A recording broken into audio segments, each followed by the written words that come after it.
Damos comienzo a las noticias penales, junto al abogado Sergio Díaz Bravo y la conducción de Marcela Medina Adán. Bienvenidos. Qué gusto de estar nuevamente junto a ustedes. Muy buenos días en esta mañana de viernes 18 de mayo. Finalizando la semana junto a las noticias penales, saludamos al abogado penalista de este programa, Sergio Díaz Bravo. ¿Cómo está? Buenos días, abogado. Buenos días, Marcela, ¿cómo estás tú? Con un poquito frío. ¿Un poquito de frío? Sí, la mañana. Sí, ha estado fría Con la semana. Y el cambio horario. Ha estado fría la semana. Así es. Bienvenidos a todos los auditores, a nosotros felices de estar junto a ustedes. En un ratito más subiremos este programa para que puedan vernos mientras estamos al aire. Lo pueden hacer en YouTube, buscan Noticias Penales y se suscriben. Agradecemos sus visitas en la red social de Facebook, busquen Noticias Penales, donde pueden hacer sus comentarios. Como cada semana, la conducción que les habla Marcela Medina y a lo largo de todo Chile nuestra señal online de esperanzafm.cl. Nos encanta estar junto a ustedes mucho más allá del dial. El tema de hoy para analizar junto al abogado Sergio Díaz, la imprescriptibilidad de los delitos sexuales contra menores y la mirada de las víctimas.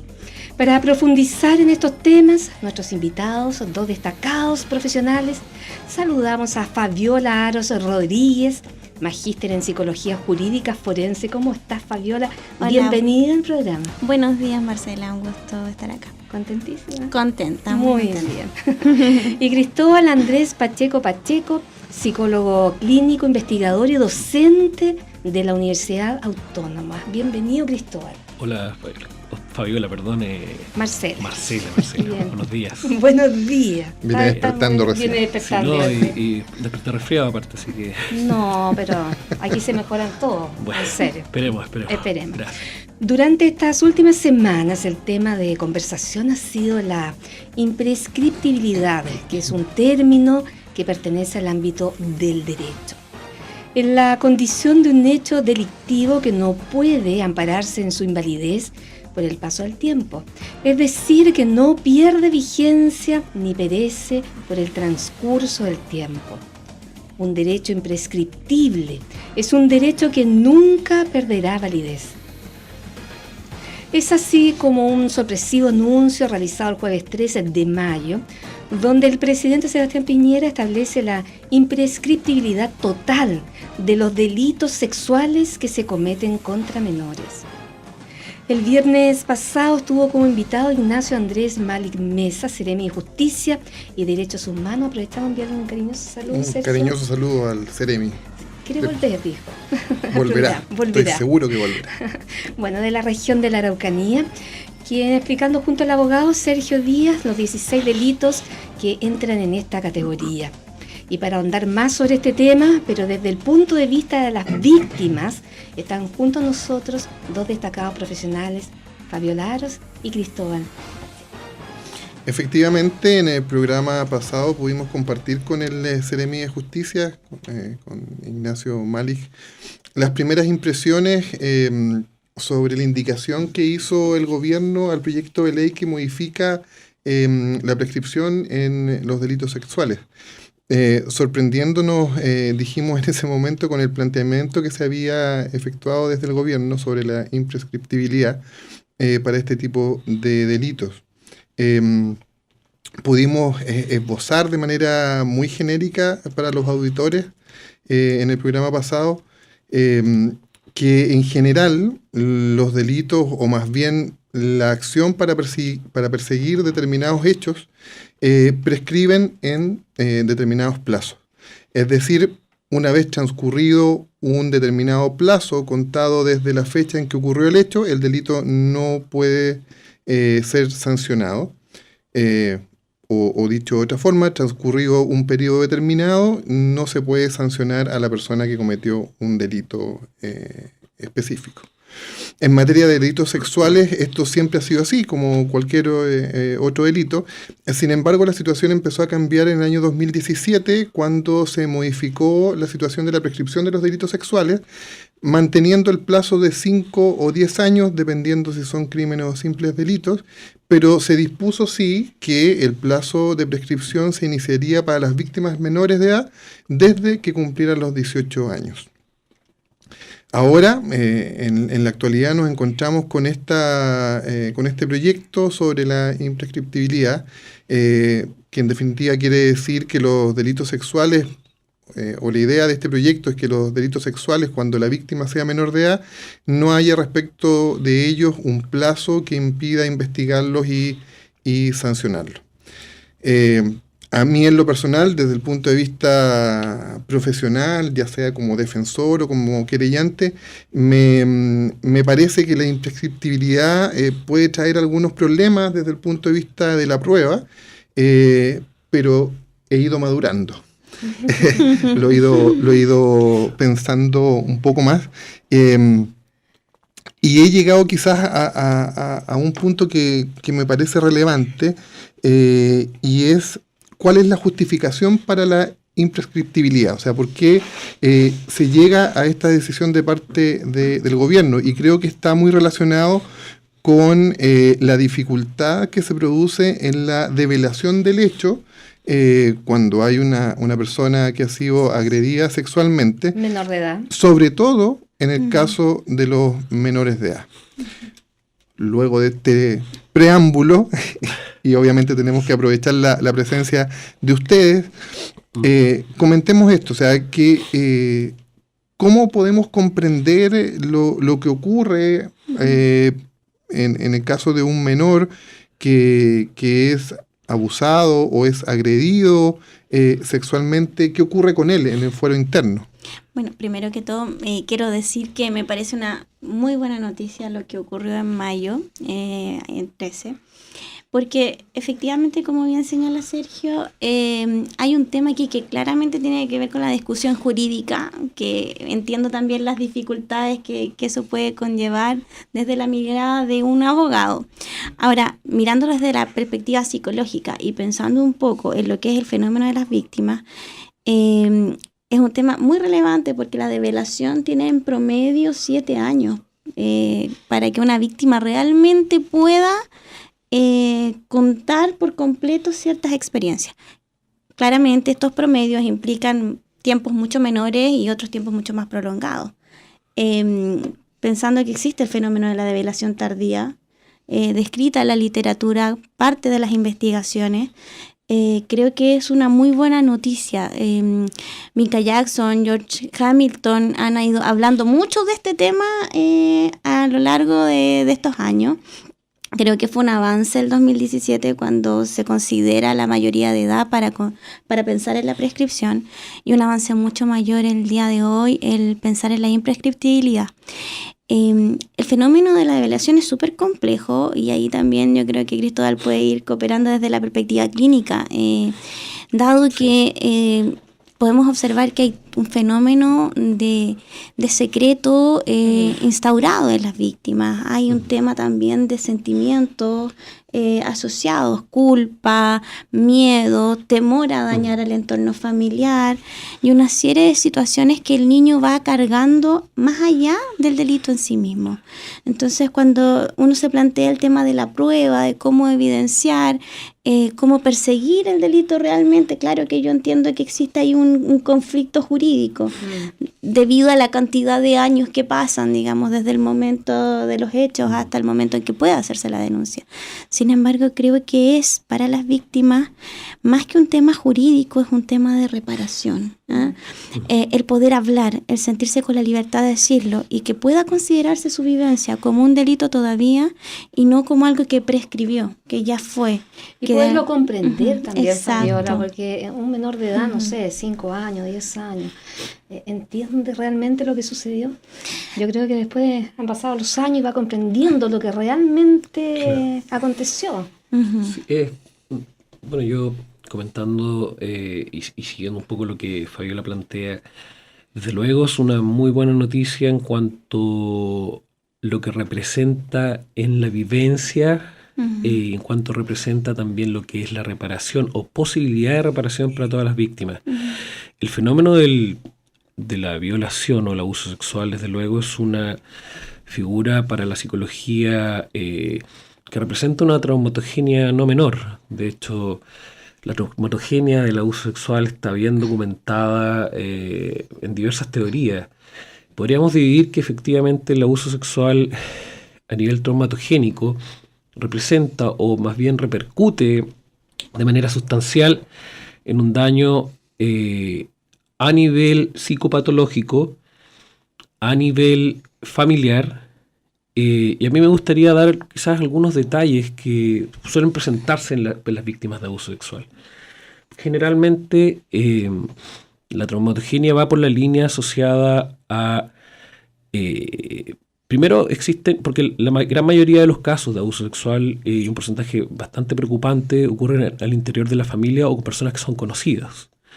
Situación que evidentemente repercute en muchos casos, efectivamente, como bien mencionaba Fabiola, el sistema de secretos efectivamente conlleva una destrucción del sistema familiar o una desintegración del sistema familiar tal como se conoce. Situación que genera también una de las primeras traumatogenias que se basa en la sensación de traición. Esta sensación de traición se basa principalmente en la desprotección que sufren, en este caso, hablando ya de los niños, al no ser escuchados o al no ser protegidos, en base a la desconsideración. Es como un efecto de desconsideración primaria. Posteriormente, existe también evidencia de que esta traumatogenia también está asociada a manifestaciones psicopatológicas, tales como alteraciones en el estado de ánimo considerables que pueden repercutir efectivamente en el desarrollo de depresión, cuadros de ansiedad exacerbados y algunas señales específicas tales como, por ejemplo, trastornos de eliminación tienen que ser llamativos. ¿A qué me refiero con trastornos de eliminación? Estoy hablando principalmente de la enuresis, que es orinarse en la cama, no por una causa fisiológica, y la encopresis, que es en este caso defecarse en cualquier lugar. Cuando nosotros los psicólogos muchas veces tenemos casos en los cuales visualizamos, casos clínicos, la existencia de encopresis ya en edades más avanzadas, ya me refiero a los niños cuando ya dejaron los pañales, ¿no? Es un síntoma importante. Es un síntoma importante y es un síntoma de observación, porque existen muchos casos, no digo que todos, pero sí que efectivamente está la presencia de una violación. Y hay que considerar que en Chile la mayor causa de suicidio en la población femenina se da por personas que han sido víctimas de violación. Entonces, desde luego, toda la traumatogenia asociada durante la infancia, durante la adolescencia y transcurrida en este caso la adultez es muy compleja y requiere un seguimiento significativo por parte de un especialista de la familia que conlleve, en este caso, como plantea Fabiola, la instancia, ojalá, de reparación. Y sería entonces, entiendo, de lo que nos dice Cristóbal, entiendo entonces que esta sensación de traición podría ser la que lleva a una especie de ensimismamiento y dificulta la posibilidad de develar el hecho. Bueno, como bien dice Cristóbal, es bien complejo. Está el tema de la traición, también tenemos el tema de la indefensión, la estigmatización y junto con eso también el desarrollo anormal de los procesos comunes de sexualización, ¿ya? Entonces, todo eso junto de alguna manera puede ir influyendo en la respuesta que el niño o niña tiene en este proceso de ir viviendo una experiencia de abuso sexual en cualquiera de sus tipos, ¿ya? Entonces, es importante señalar, el niño va desarrollando una sensación de alguna forma de que no es capaz de enfrentar esta situación por sí solo. Es un bloqueo en el fondo, se produce un bloqueo mucho de ello. Hay un tema emocional bien potente ahí. Ahí está el tema también de sentirse culpable, de alguna forma, no solamente víctima, sino que también partícipe. Claro. Hay que pensar que también hay un tema que es la dinámica de las personas que agreden sexualmente, sobre todo en el contexto intrafamiliar, que como bien dice Cristóbal es un porcentaje no menor, o sea, un 70% de las agresiones sexuales corresponden a personas conocidas. Un padre, un padrastro, un abuelo, un hermano, tío. Entonces es no menor el porcentaje existente. Entonces se cruza, digamos, esta sensación de cómo voy a decir, ¿Qué es lo que puedo contar? ¿Hasta dónde? ¿Qué pasa si yo cuento? Segundo, también el agresor le va metiendo, digamos, en la amenaza. El tema de la amenaza, la idea, ¿cierto?, recurrente de que si yo hablo voy a destruir la familia, o si yo hablo algo malo le va a pasar a alguien importante de mi grupo familiar. En el fondo se va trabajando también con los vínculos, las lealtades. Es bien complejo el proceso, y por eso es que en general las revelaciones de abuso sexual no ocurren de una manera así como espontánea.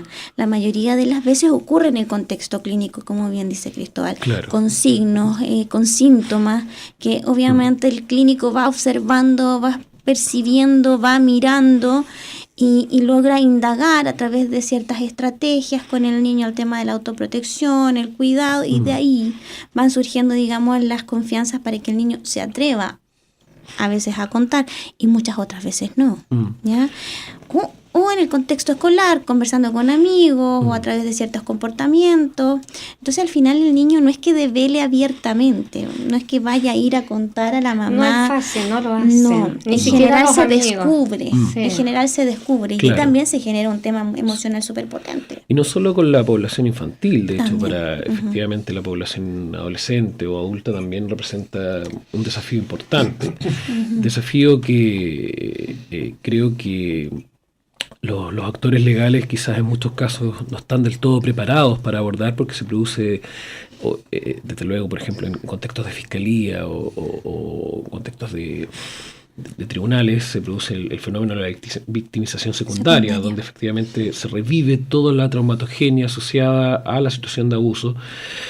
Dentro de, o a comienzos de la adolescencia, están bien documentados algunos mecanismos de defensa. Bueno, los mecanismos de defensa son manifestaciones, en este caso psicológicas, que provienen del estudio a partir del psicoanálisis, que se desarrollan en el funcionamiento normal del individuo para poder hacerse cargo o poder sobrellevar situaciones vivenciales que de alguna manera repercuten negativamente en nuestro desarrollo.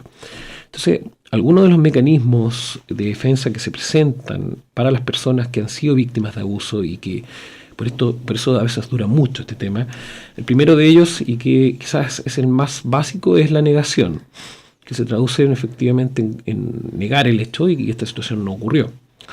Posteriormente tenemos la represión, o sea, esto se oculta. No es que se niegue, sino que se oculta y se tapa de una manera tal de que el individuo se puede continuar viviendo con la ausencia de la presencia continua de la situación. Y esto puede volver a surgir, por ejemplo, ante una persona que esté expuesta a no sé, ve una película en la cual una persona es violada. Puede volver a surgir. También tenemos la racionalización, ¿no? La racionalización es darle una forma socialmente aceptada al fenómeno de la violación. Es curioso porque en algunas investigaciones nos plantean de que muchas prostitutas que han sido abusadas sexualmente tienen este fenómeno de la racionalización en verbalizaciones tales como, por ejemplo, no importa, esto es algo que a mí me gusta, yo me lo busqué, yo le estaba haciendo ojitos a él, por ende para mí esto es algo que es bueno, yo estaba buscando el tema sexual. También hay otros fenómenos efectivamente que van de la mano, y quizás el más grave es el que conocemos nosotros como splitting. El splitting, exactamente, la disociación. Sí. La disociación que principalmente se traduce, o más bien se da generalmente, y se da como consecuencia posterior el desarrollo de trastornos de la personalidad, que es un efecto mucho más grave. Se traduce principalmente en que el cuerpo y la mente se separan y la persona pasa a no sentir absolutamente nada. Situación que hace mucho más llevadero esta situación, este fenómeno, este atentado, ¿no? Pero imposibilita a la persona para más adelante poder disfrutar de cosas básicas de la vida. Pero eso un poco lo decía la Marcela, que se bloquea la persona, como que bloquea sensaciones. Claro. Sí, el problema es que se bloquea también la posibilidad de disfrutar de la vida. Claro. Ahí pongo el ejemplo que ocurre a veces en mujeres que han sido abusadas sexualmente, después se casan. y tiene el problema básico de la relación con su esposo. Y empiezan a aflorar estas situaciones que tampoco tuvieron la confianza o tampoco está conscientemente la situación presente. Pero sin embargo se empiezan a producir este tipo de conflicto entre la pareja que es muy normal para estas personas que han sido agredidas sexualmente, tanto hombres como mujeres. Claro, ese es un tema de secuelas en el fondo que tienen que ver con la respuesta también que ellos han tenido a partir de esta experiencia de victimización, como bien dice Cristóbal. O sea, es importante señalar que no todas las personas que viven un abuso sexual, niños, adolescentes o mujeres o hombres adultos, van a experimentar la misma expresión del trauma. Seguro. Entonces es importante señalar que aquí hay factores que pueden ser protectores. Uno de ellos tiene que ver con la respuesta del entorno familiar, pero también otro muy importante es la respuesta del entorno social. Cómo de alguna forma, una vez que esto se levanta, se descubre, aparece, digamos, ante la mirada del resto de las personas, es abordado. Cuáles son, digamos, las comunicaciones verbales que reciben. Y por eso también es muy importante este comunicado, yo creo que para muchas víctimas, el que puedan escuchar que se dice, ya no es algo que se va a olvidar. Claro. Es súper significativo para el proceso de reparación también. En el fondo están diciendo, esto es algo importante. Porque también jurídicamente hablando, siento que de alguna manera es necesario que se entienda legalmente el fenómeno del abuso sexual no solamente como un ataque a la indemnidad sexual, en el fondo al hecho del daño físico que puede existir ahí, sino que también el daño moral y psicológico que evidencia la víctima. Hay un tema bien complejo en el tema de la secualización que tiene la víctima.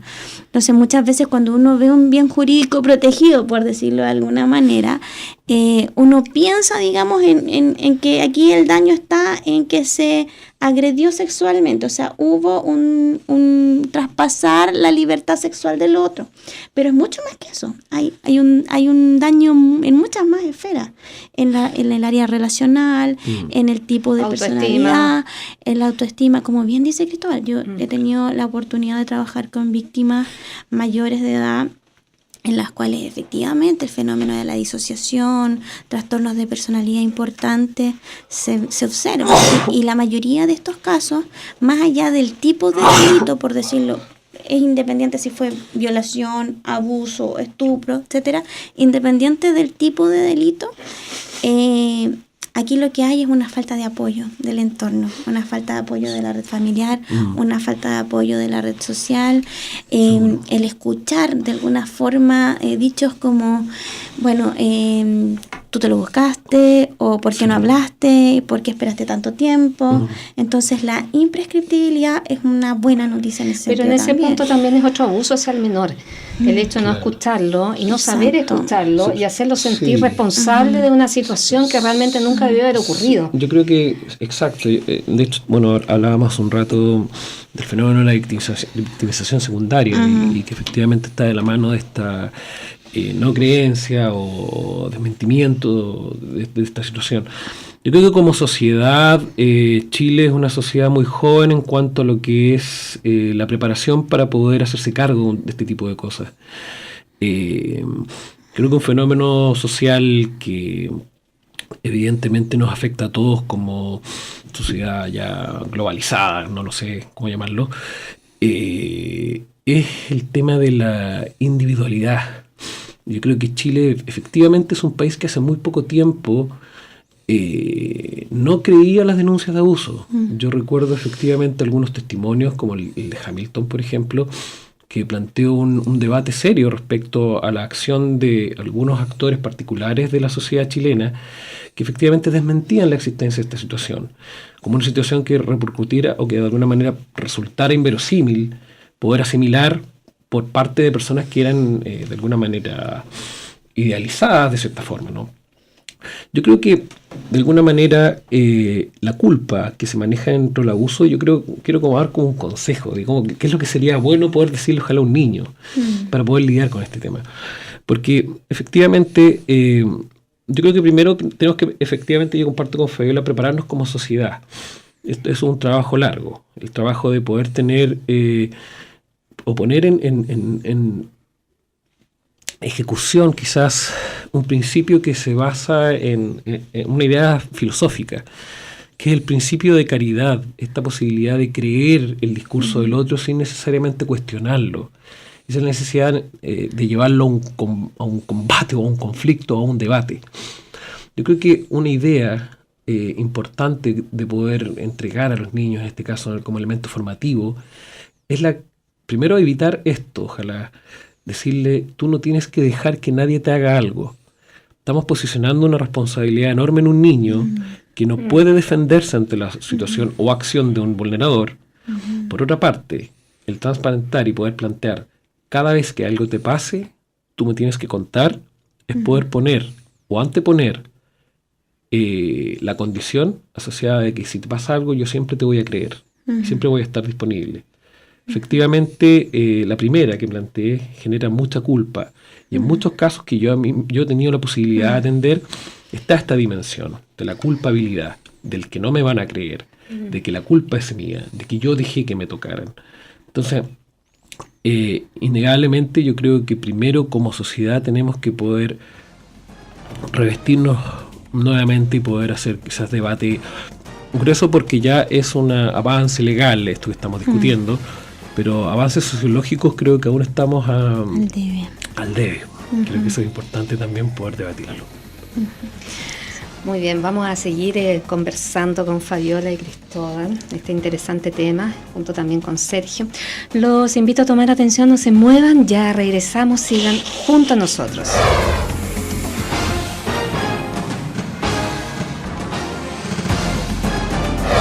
Muy bien, continuamos en el dial de Esperanza FM, nos encanta estar conectados con ustedes, vamos juntos compartiendo el día.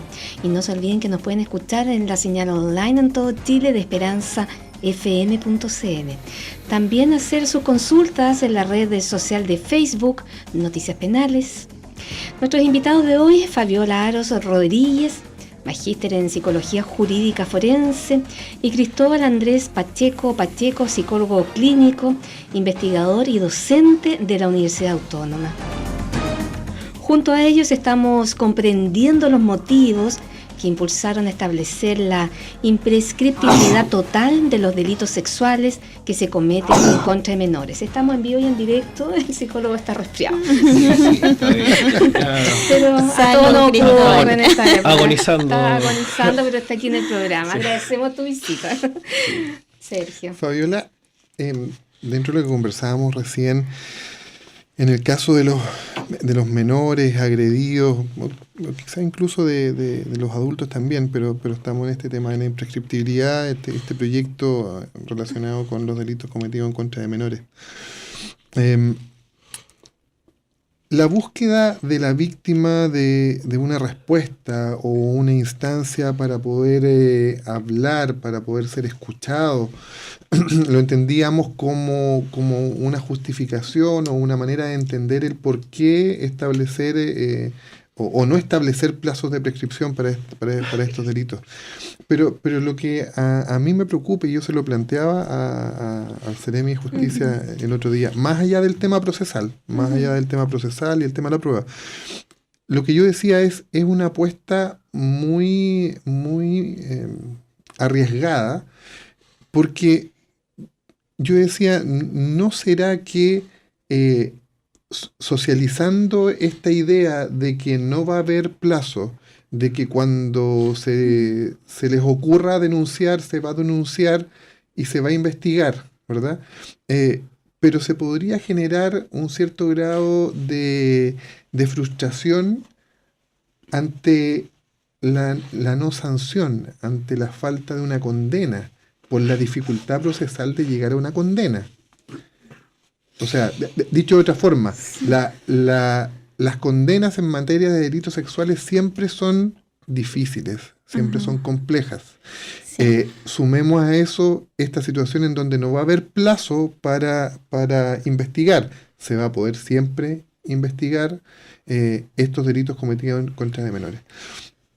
Pero yo digo, ¿no será que podemos llegar a un punto en que la víctima se sienta frustrada porque pasó mucho tiempo, logró develar el hecho, pero no se logró una condena? Es que no solamente acuérdate que era violación de menores, sino también los otros puntos era material pornográfico. Sí, o sea, hay delitos otros puntos sexuales en general. delitos sexuales Sí, claro. en general que también se pueden comprobar, o sea... Sí, pero por eso, en relación a una víctima que busca esa necesidad de que la escuchen, de que se sientan comprometidas con su historia. Sí, yo creo que, Sergio, un poco a modo de contestar esta pregunta, que a mí también me surgen hartas dudas, que tienen que ver con los procesos legales, que tienen que ver también con los procesos administrativos asociados a estos cambios en la ley.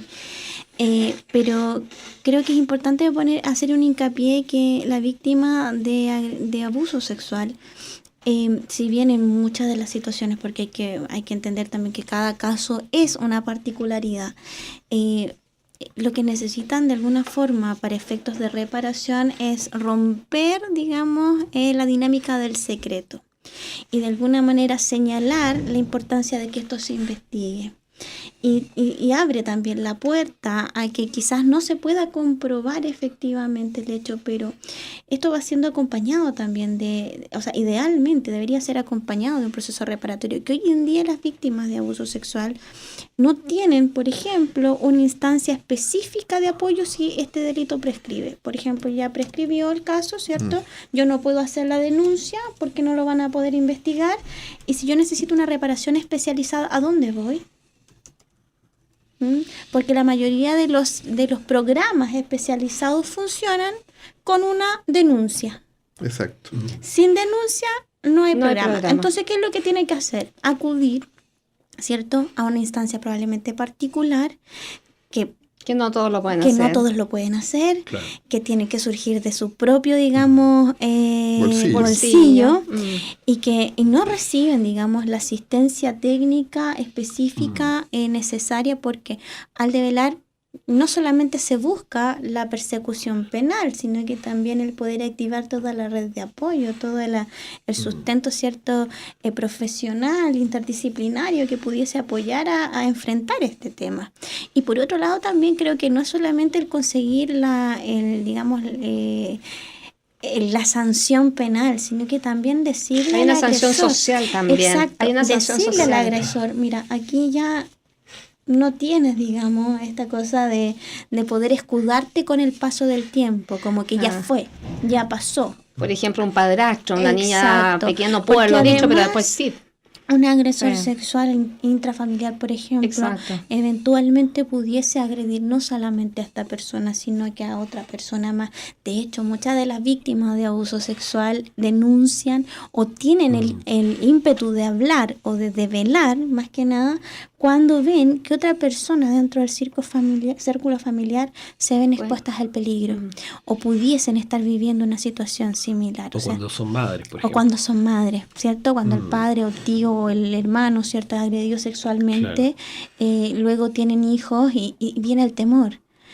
Junto con ello también medidas de protección que se pudiesen establecer a fin de proteger a los más pequeños dentro del hogar. Entonces, sí entiendo esta duda y esta inquietud de qué pasaría emocionalmente, pero sí me imagino que va a ser muy importante que este cambio, digamos, en la ley implique también cambios administrativos, cambios en políticas públicas, amplitud de servicio, que obviamente va a ser un cambio gradual, porque tiene que haber un acompañamiento. O sea, cuando uno hace una denuncia en fiscalía, evidentemente esta denuncia es acogida por ciertos profesionales que hacen las derivaciones específicas para la intervención, el apoyo, el seguimiento de la víctima. Y yo creo que eso es fundamental. ¿Y estamos preparados para eso? Necesitamos trabajar un montón una en estructura esto. más, Necesitamos trabajar más potente. mucho. Lo que dice Cristóbal, por ejemplo, la victimización secundaria, que no está dado por un tema de reglamentación o por leyes, sino que tiene que ver con actitudes. Claro.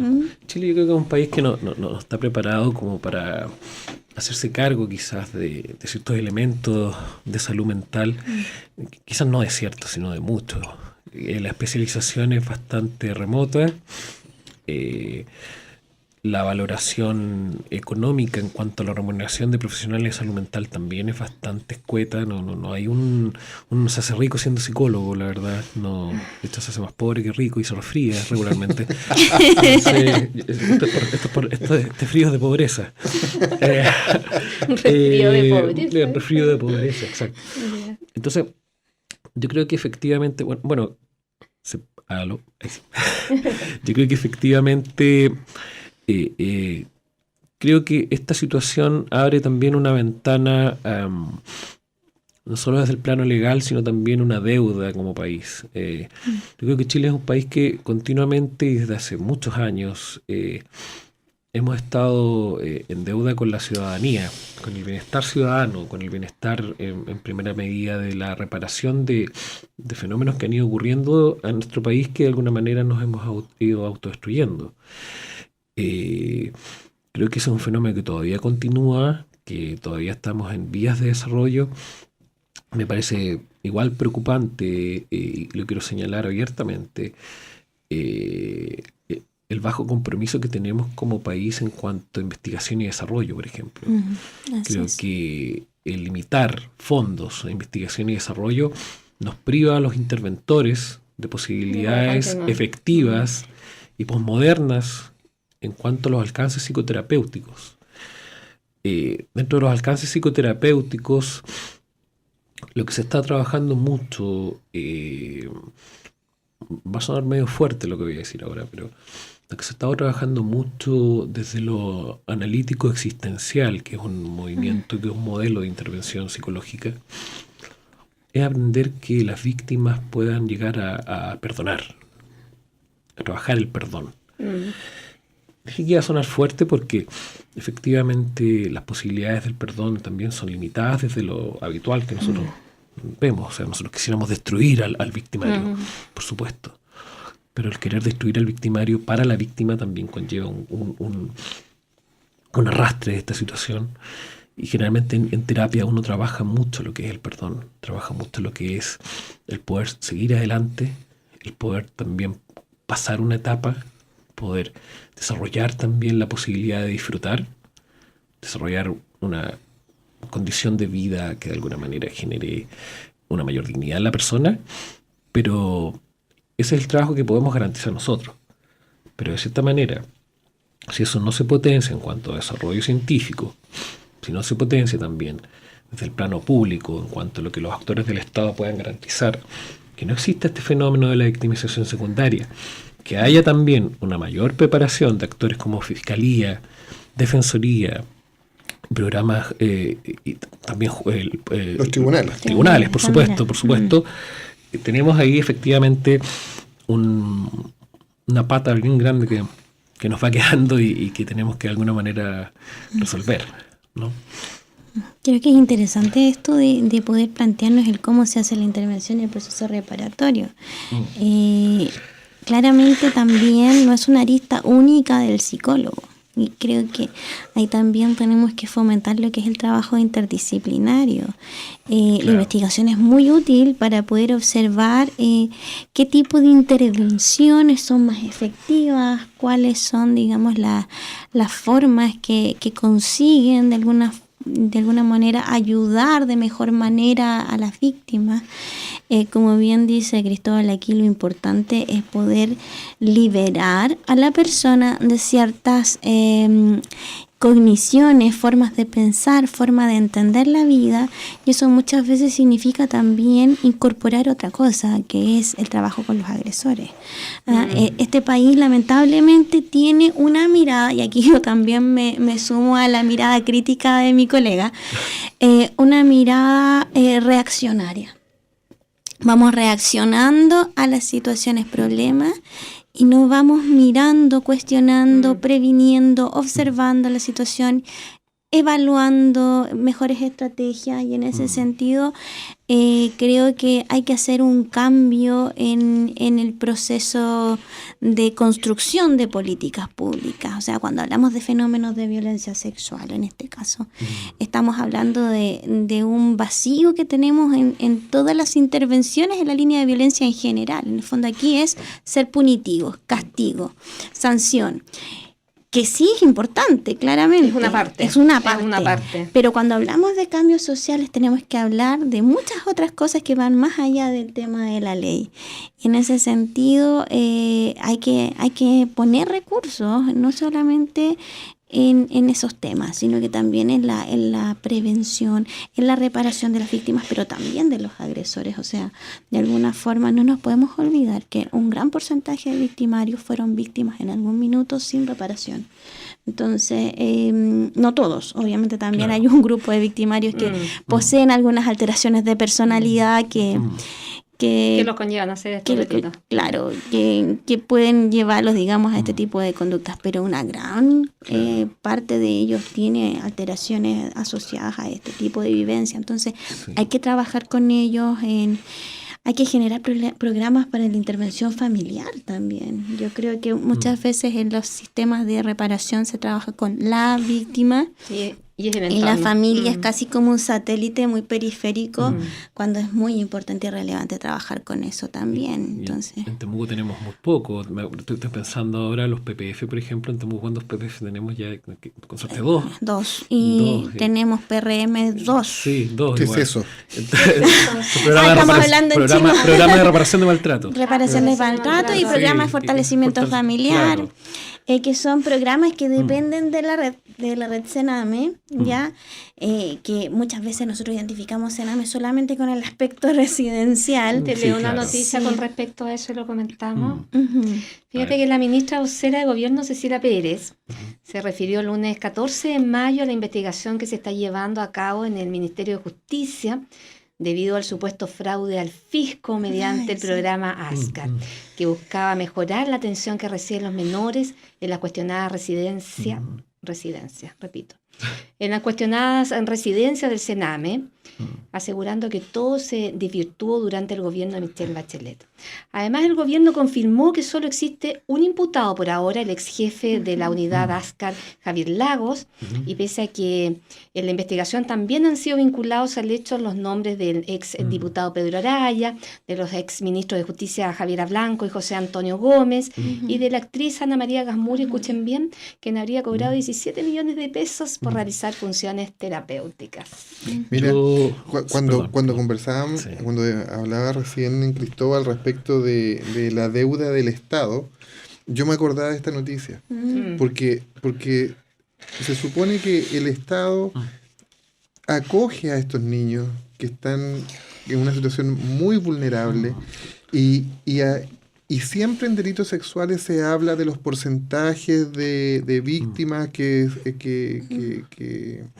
sufren las agresiones en un contexto intrafamiliar o en el contexto de que el agresor es una persona conocida, pero esta cifra, la cifra de las agresiones en las residencias, en este sistema, asociado al Sename, asociado a todos estos programas, hay una cifra que no se conoce, creo yo, de las agresiones que se producen al interior de estos programas. Yo tuve la posibilidad, de hecho me llega muy directa la noticia, porque yo fui un funcionario del programa ASCAR.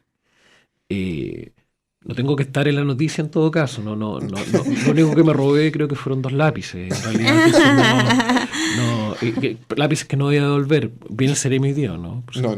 Ya. Los lápices están a salvo, entonces. Lo dejo en la casa. Lo guardas en tu casa, Cristóbal. Sí, lo tengo ya resguardado aquello. Yo creo que la intención efectiva en un inicio del programa ASCAR, porque yo no me puedo hacer cargo de aquello de lo que tú estás refiriendo. Yo conozco todas las personas que me estás refiriendo. A Javier Lago lo conozco personalmente, a Ana María Gasmuri también. En efecto estuve en algunas intervenciones con ellos acá en Temuco. Yo no puedo estar en todas porque desde luego ellos son de Santiago, no tuve mayor alcance ahí.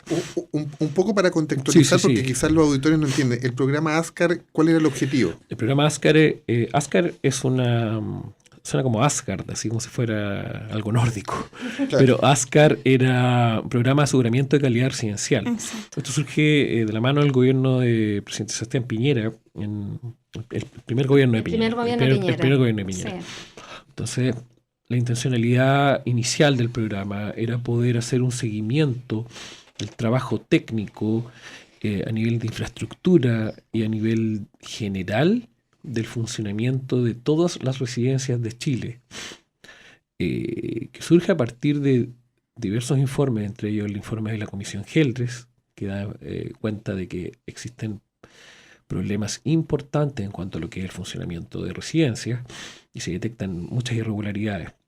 Entonces, como actor, en lo personal del programa ASCAR, yo estaba en compañía de una dupla, en este caso, éramos una triada psico-socio-jurídica, un asistente social, psicólogo que era yo y una abogada. Entonces teníamos que recorrer distintas residencias. Esa era la primera etapa, visualizar el desarrollo de los programas en términos generales. Y efectivamente nosotros, lamentablemente yo creo que pasó algo dramático. Yo creo que se perdió mucha información que nosotros habíamos recogido. Nosotros teníamos tanta información. Ustedes partieron entonces con el gobierno de Sebastián Piñera. Al final del gobierno de Sebastián Piñera hay un cambio de gobierno acá y pasa que se pierden muchas cosas y se van muchas personas. Yo no quiero responsabilizar a los gobiernos acá, yo creo que al inverso hubiera pasado lo mismo.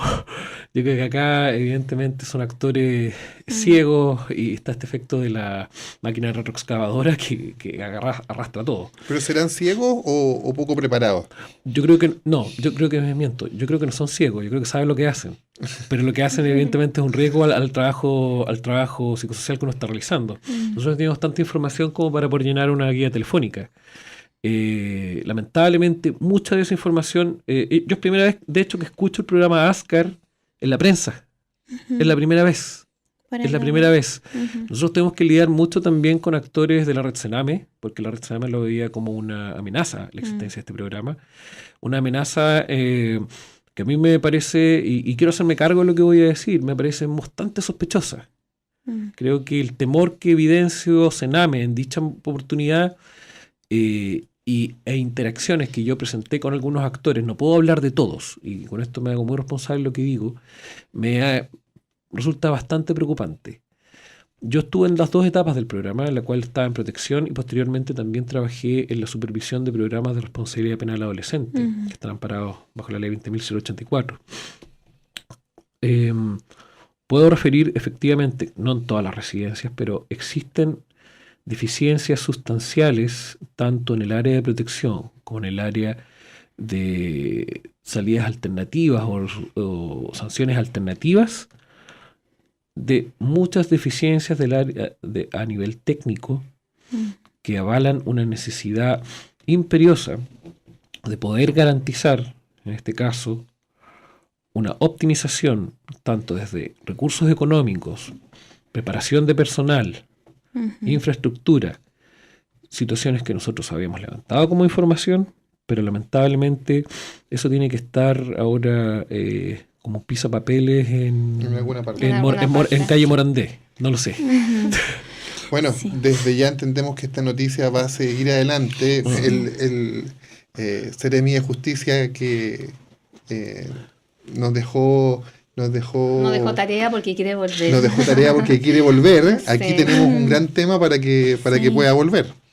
A mí me parece increíble, Fabiola y Cristóbal, te escuchaba atentamente. Estos niños ya sufren una agresión. Son vulnerables. Son entregados por el Estado, ¿no es cierto?, al Sename en este caso.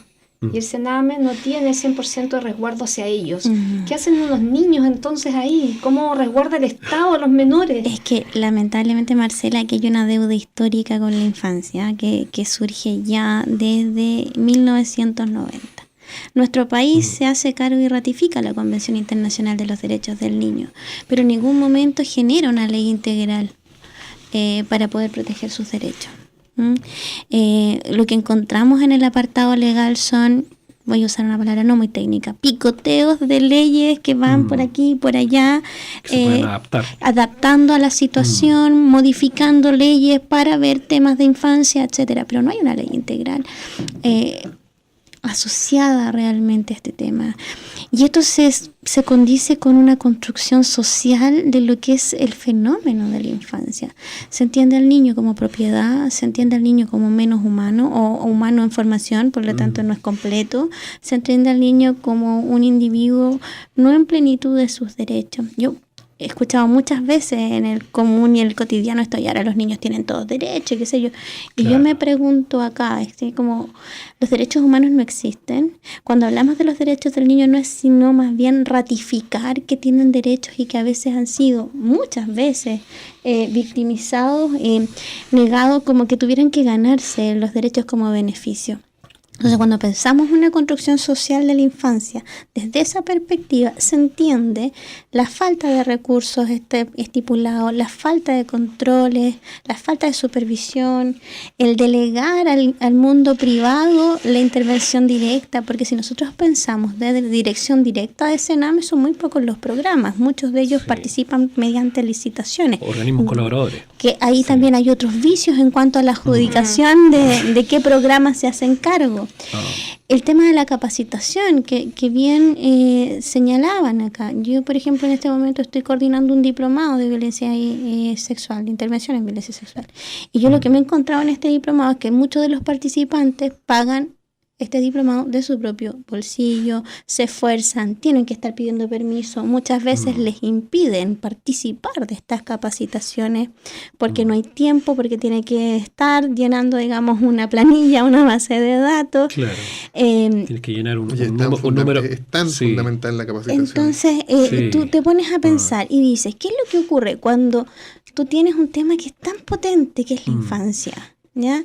Y cómo dejamos a la deriva a estos niños. ¿Qué es lo que pasa? Que el niño no tiene la posibilidad de hablar, de levantar la voz, de alzar, ¿cierto? Esto en una marcha, ir solitos caminando, ¿cierto? Levantar sus banderas, porque muchas veces también... Debería haber una imprescriptibilidad para ellos también, hacia el Estado. Es que en el fondo el Estado se tiene que hacerse cargo. No les brindó exactamente lo que ellos necesitaban. Y creo que ahí la familia también ha sido muy abandonada como una institución importante de nuestra sociedad. O sea, muchos de los elementos que llevan a este tipo de situaciones, las violencias dentro del hogar. ¿Por qué tenemos que tener residencias en nuestro país? Porque efectivamente en nuestras familias se han vulnerado derechos.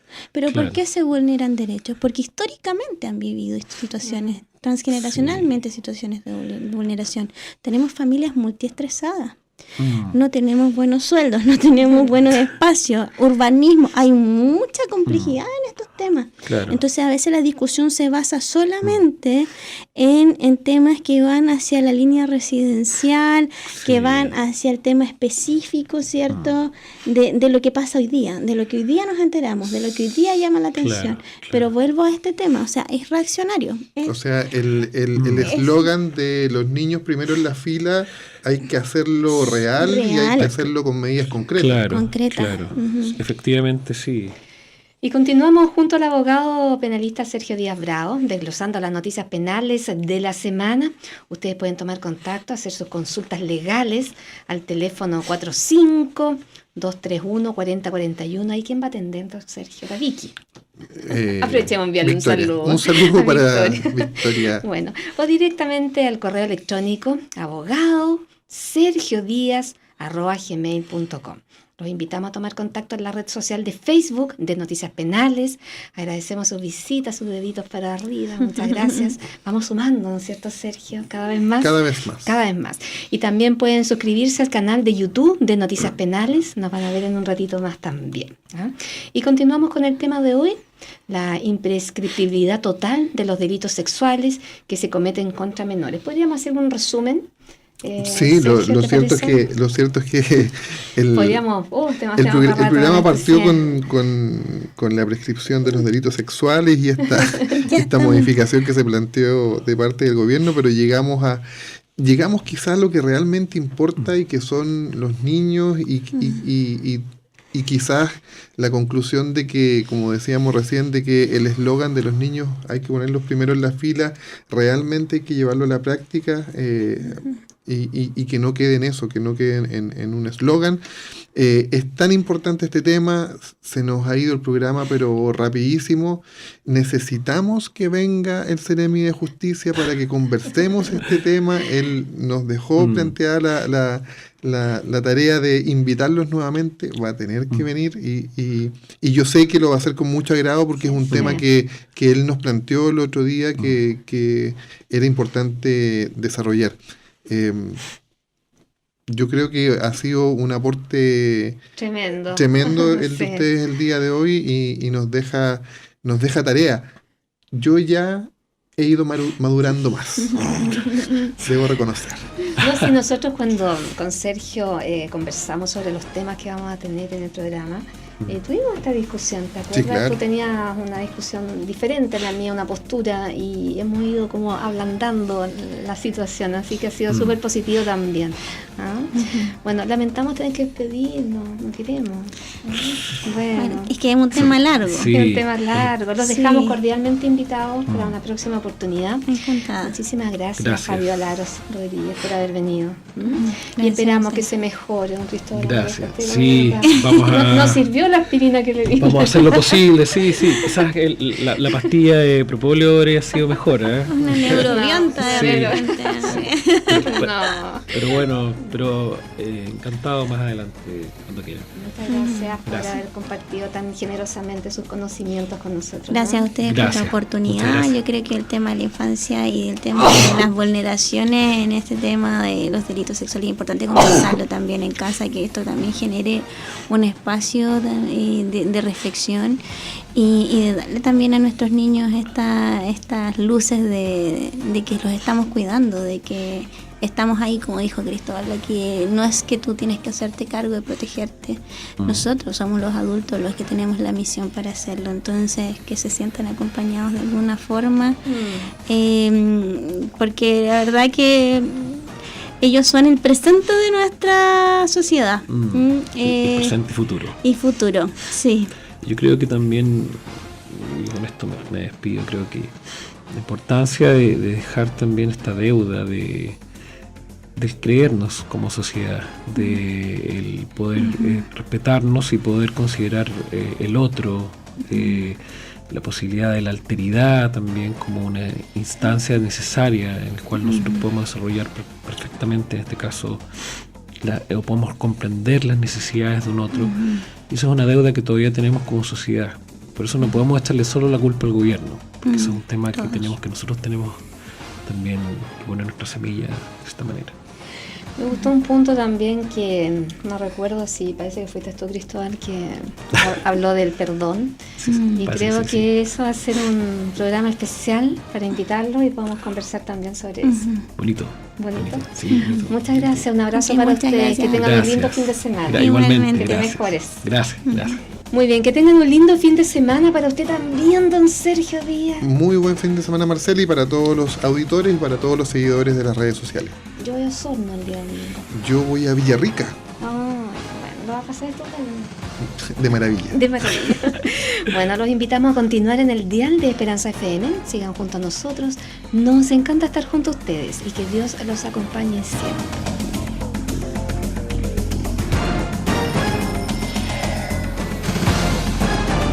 Hemos finalizado el resumen de las noticias penales más relevantes de la semana, junto al abogado Sergio Díaz Bravo y la conducción de Marcela Medina Adán. Nos encontramos en una próxima oportunidad. Gracias por su sintonía.